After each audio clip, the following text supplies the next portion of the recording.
Hello friends, today we are going to know about the pH. So pH of the solution. Okay, the only solution has the pH. Okay, हम सिर्फ solution form में ही liquid form में ही किसी से इसका material का pH major कर सकते हैं, सॉलिड फॉर्म में इसका pH मेजर नहीं कर सकते, ठीक है ना. So what is the pH or what is the long form of pH? pH is the long form of the pH is potential of hydrogen or power of hydrogen. So the pH is the potential or the power of the hydrogen present in that solution. जो भी hydrogen का power है या potential है उस solution का, उसे हम कहते हैं pH of that solution. So now next, it refers to the concentration of the hydrogen ions present in that solution. उस सॉल्यूशन में हाइड्रोजन आयन का कॉन्सेंट्रेशन कितना है उसे हम कहते हैं pH और पोटेंशियल ऑफ द हाइड्रोजन और the power of the hydrogen. Now let's see about the pH scale. What is so? Now keep in mind the pH is always measured from 0 to 14. pH is always measured from 0 to 14. अब यहाँ पर water का pH, water यानी पानी का pH कितना होता है? 7 होता है, जिसे हम न्यूट्रल कंसीडर करते हैं. The pH of the water is 7. It is considered to be as a neutral. Okay, और वाटर का pH 7, जिसे हम न्यूट्रल कंसीडर करते हैं, ठीक है.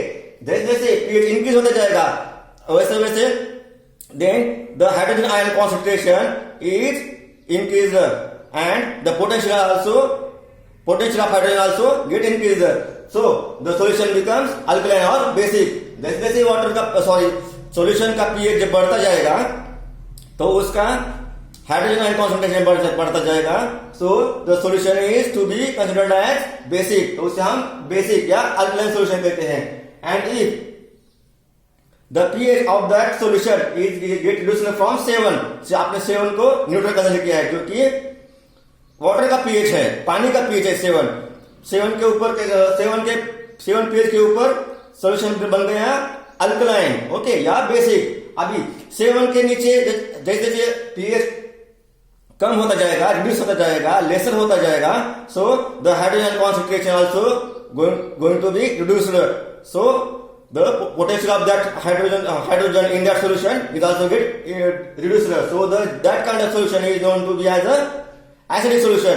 जब हाइड्रोजन का जब भी सॉल्यूशन का पीएच जो है 7 से कम होता जाएगा, जैसे जैसे 7 से कम होता जाएगा, सो उसका हाइड्रोजन का कॉन्सेंट्रेशन भी कम होता जाएगा, जिसकी वजह से हाइड्रोजन का पोटेंशियल भी कम होता जाएगा और ऐसे सॉल्यूशन का कहेंगे acidic solution. So when the pH is about the 7, it is considered to be alkaline solution or basic solution.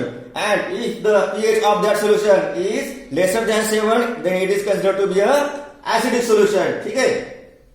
Now when we add acid to the water, then the hydrogen ion concentration or the potential of the hydrogen is get reduced.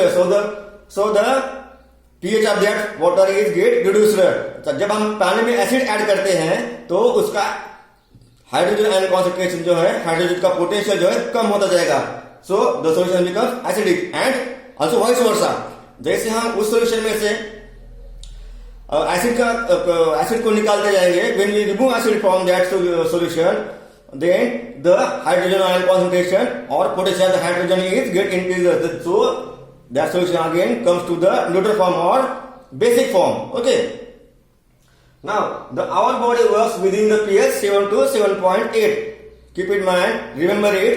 Our body works within the pH 7 to 7.8. हमारी body जो है, हमारी body कौन से pH के दरमियान काम करती है? हमारी बॉडी जो है तो 7 to 7.8 pH के दरमियान ही एक्टिवली काम करती है, प्रॉपरली काम करती है, ठीक है. Now next point is the pH scale is invented by the scientist named Sorensen in 1909. जो भी pH स्केल है इसका इन्वेंशन किसने किया है? साइंटिस्ट, कौन से साइंटिस्ट ने किया है? उसका नाम है सोरेनसन. ओके, सोरेनसन 1909 में 1909, ठीक है. तो ये थी जानकारी pH के बारे में. फिर मिलेंगे अगले वीडियो में अगली इंफॉर्मेशन के साथ. तब तक के लिए थैंक यू.